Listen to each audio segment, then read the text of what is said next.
sejahtera bagi kita semua dimanapun kita berada, semoga dalam keadaan sehat walafiat. Perkenalkan, nama saya Istar Rahmawati Kultom dari semester 6 kelas I. Di sini saya akan presentasikan tugas hukum perdata internasional, di mana tugas ini tentang analisis penyelundupan hukum.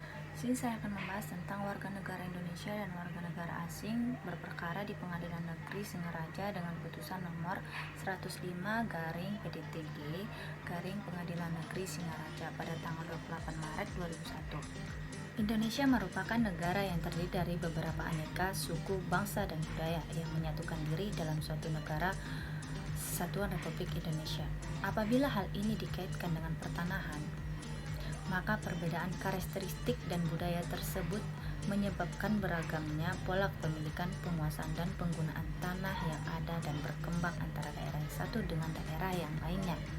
Tanah dapat dijadikan sarana untuk mencapai kesejahteraan hidup bangsa Indonesia, sehingga perlu campur tangan negara turut mengaturnya, sebagaimana tercantum dalam pasal 33 ayat 3 Undang-Undang Dasar Negara Republik Indonesia tahun 1945. Asas nasionalitas ini terdapat dalam pasal 21 ayat 1 Undang-Undang Pokok Agraria yang menyatakan hanya warga negara Indonesia yang dapat mempunyai hak milik. Pemegang hak milik mempunyai hak untuk berbuat bebas atas tanah miliknya itu. Artinya, pemegang hak milik mempunyai hak untuk memindah tangankan tanahnya dengan jalan menukarkan, mewariskan, menghibahkan, atau menjualnya kepada orang atau pihak lain, karena hak milik mempunyai sifat kebendaan dan memberikan arti demikian kepada pemilik tanah.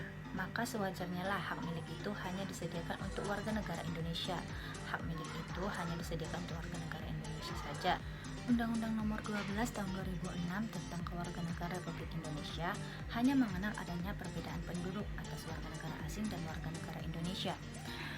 Perbedaan penduduk tersebut berakibat pada kedudukan hukum terhadap setiap hubungan hukum yang timbul antara warga negara asing dengan tanah dan atau warga negara asing dengan warga Indonesia hubungannya dengan tanah.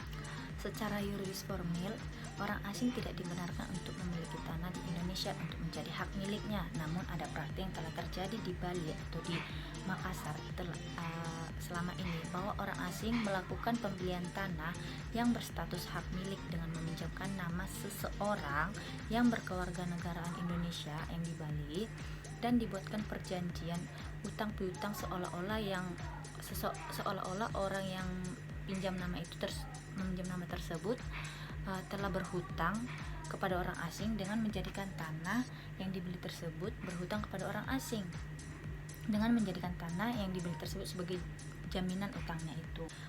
Di sini peranan notaris atau PPAT menjadi sangat penting untuk dikaji lebih dalam, terutama adanya kemungkinan penggunaan akta-akta otentik tersebut sebagai sarana yang dilakukan oleh para pihak antara orang asing dengan orang Indonesia yang dipinjamkan namanya itu untuk melakukan penyelundupan hukum mengenai kepemilikan atau penguasaan tanah.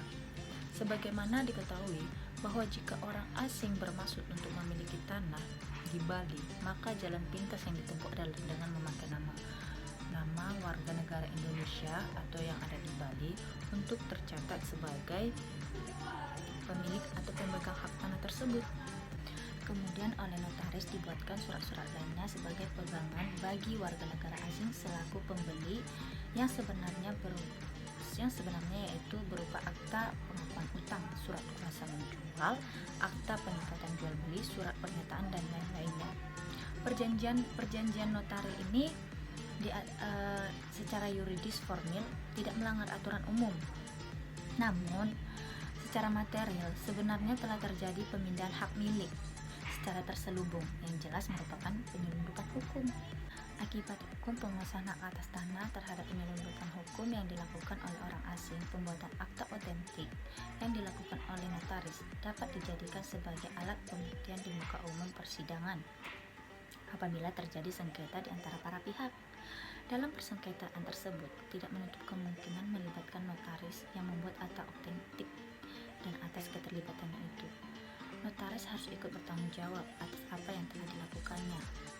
Tuntutan yang diajukan kepada notaris atau PPAT tersebut dalam perkara itu menyangkut masalah pembuatan akta-akta yang berkaitan dengan persoalan hukum. yang dipersoalkan.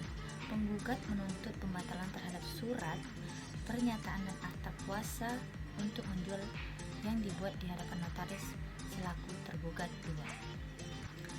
Selanjutnya, dari putusan pengadilan yang telah mempunyai kekuatan hukum tetap tersebut, dapat diketahui bahwa akta-akta yang dibuat di hadapan notaris terkait dengan penguasaan tanah oleh warga negara asing telah gagal menjadi akta otentik yang mempunyai kekuatan pembuktian yang sempurna. Akta-akta tersebut dinyatakan bertentangan dengan hukum sehingga tidak mempunyai kekuatan hukum. Setelah dicermati isi putusan pengadilan tersebut, dapat diketahui bahwa yang mendasari pertimbangan pengadilan sehingga akta-akta notaris yang dipersoalkan tersebut dinyatakan tidak mempunyai kekuatan hukum.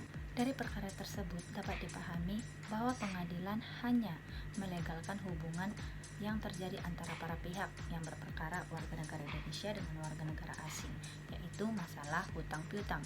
Sedangkan perbuatan hukum lainnya yang dilakukan oleh orang asing yang terkait dengan pemilikan atau penguasaan tanah berdasarkan akta notaris berupa surat kuasa untuk menjual tidak dibenarkan dan akta notaris tersebut dinyatakan tidak mempunyai kekuatan hukum. Kepada orang asing yang hendak membeli tanah dengan cara melakukan penyelundupan hukum melalui pembuatan akta-akta notaris tersebut, maka sudah dapat dipastikan bahwa sebagian besar orang asing tersebut tidak akan mengikuti langkah atau solusi yang dimaksud. Hal ini memperlihatkan perbuatan hukum orang asing dalam hal penguasaan hak atas tanah tersebut sebagai penyelundupan hukum karena akta-akta yang dibuat bertentangan dengan asas nasionalitas dan akta tersebut juga bertentangan dengan etikat baik. Akibat hukum penguasaan hak atas tanah terhadap penyelundupan hukum yang dilakukan oleh orang asing.